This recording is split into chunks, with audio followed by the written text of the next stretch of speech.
बिस्मिल्लाहिर्रहमानिर्रहीम। ख़वातीन व हज़रात, मैं पाकिस्तान से मुखातिब हूँ इस वक्त पार्लियामेंट हाउस से।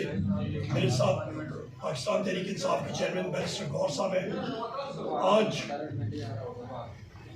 जाली वज़ीर आज़म पाकिस्तान शहबाज शरीफ ने अपनी तकरीर की, और ये वो वज़ीर आज़म है जो कि फॉर्म 47 की बिना पे इस हाउस का मेंबर बना। बैरिस्टर गौहर साहब ने और मैंने पहले दिन पे जिस दिन हलफ बर्दारी थी, हमने ये पॉइंट उठाया कि स्ट्रेंजर्स इन द हाउस हैं, नंबर 1।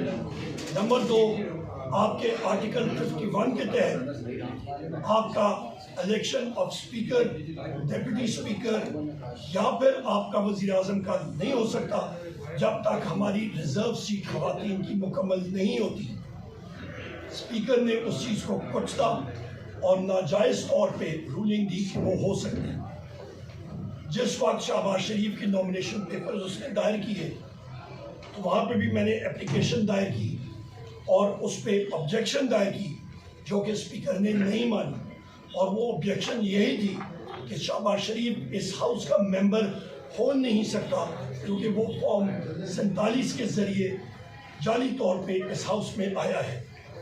और आज जो शहबाज शरीफ ने तकरीर भी की, उससे साफ ज़ाहिर होता है कि उसके पास कोई इमेजिनेशन नहीं है, कोई प्लान मुल्क को चलाने के लिए नहीं है। और मैंने अपने फ्लोर ऑफ द हाउस पे अपनी तकरीर पे इस चीज़ का जिक्र किया कि शहबाज शरीफ की तकरीर लगता है कि किसी रिटायर होने वाले सेक्शन ऑफिसर साहब ने लिखी होगी, और वो भी कोई आज से 25 साल पहले जो मंसूबे थे वो उन्होंने निकाल के वहाँ पर रख दिए। शहबाज शरीफ की हाईलाइट स्पीच की ये थी कि हम लोग ट्यूबवेल का सोचेंगे कि हम लोग किसानों को किस तरह ट्यूबवेल देंगे, तरीक़ाकार देना, किस तरह उसको अमली जामा पहनाना, वो उनके पास नहीं था। उसकी वजह कि इनके पास मुल्क चलाने का तरीक़ाकार या मंसूबा है ही नहीं। ये चोर मार्का दोम हुकूमत एक बार फिर बनने जा रही है। PDM2 हुकूमत है, इनका एक ही मोटो है, एक ही नारा है, चोरी करो तो फुटो। उसके अलावा ये काम कर ही नहीं सकते। मुल्क पे कर्जा शहबाज शरीफ के बकौल 80 ट्रिलियन रुपीस तक पहुंच गया है। हमारे फॉरेन एक्सचेंज रिजर्व्स तेजी से गिर रहे हैं, 7-8 अरब डॉलर पे हैं, और अगले 1.5-2 महीने में तकरीबन 1 अरब से ज़्यादा के हमारे बॉन्ड पेमेंट्स आ रही हैं। हमारे कारोबार का बेड़ा गर्क हो चुका है। 86% हमारा प्राइवेट सेक्टर का हुजम कम हो चुका है, प्राइवेट सेक्टर क्रेडिट का। हमारी जो चलती हुई मईशत थी, 6% ग्रोथ रेट से जो मईशत बढ़ रही थी, रेल पे पैसों की कारोबार बढ़ रहा था, इंडस्ट्री चल रही थी, मुलाजमतें आ रही थी, वो सब के सब बंद होके और मनफी ग्रोथ रेट पे GDP खत्म हुआ। यानी कि मईशत का हुजम सुकड़ गया, यानी कि आपके मुलाजमतें कम हुई, बेरोज़गारी बढ़ी, महंगाई बढ़ी।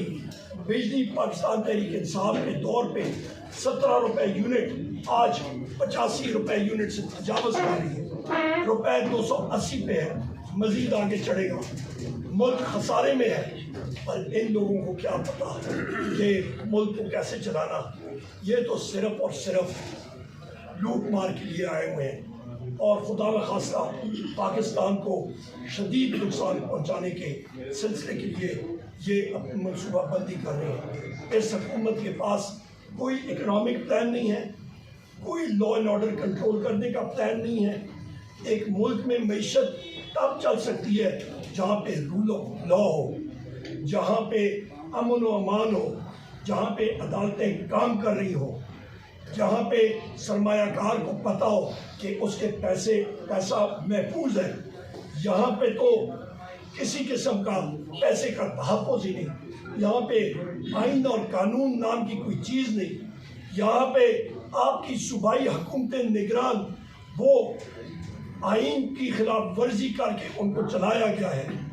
यहाँ पे ہر قسم کے آئین کے پرخچے اڑائے گئے ہیں، کون سا سرمایہ کار آ کے اس ماحول میں کام کرے گا؟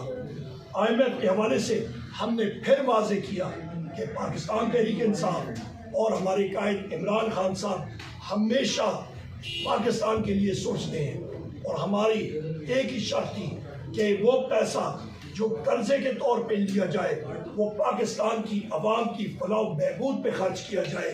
جس حکومت کو عوام نے اپنا جینوئن اصلی ووٹ دیا ہے وہ آ کے یہاں پہ وہ ڈیپ سیٹڈ ریفارمز کرے، وہ سسٹم کو تبدیل کرے، بہتری لائے۔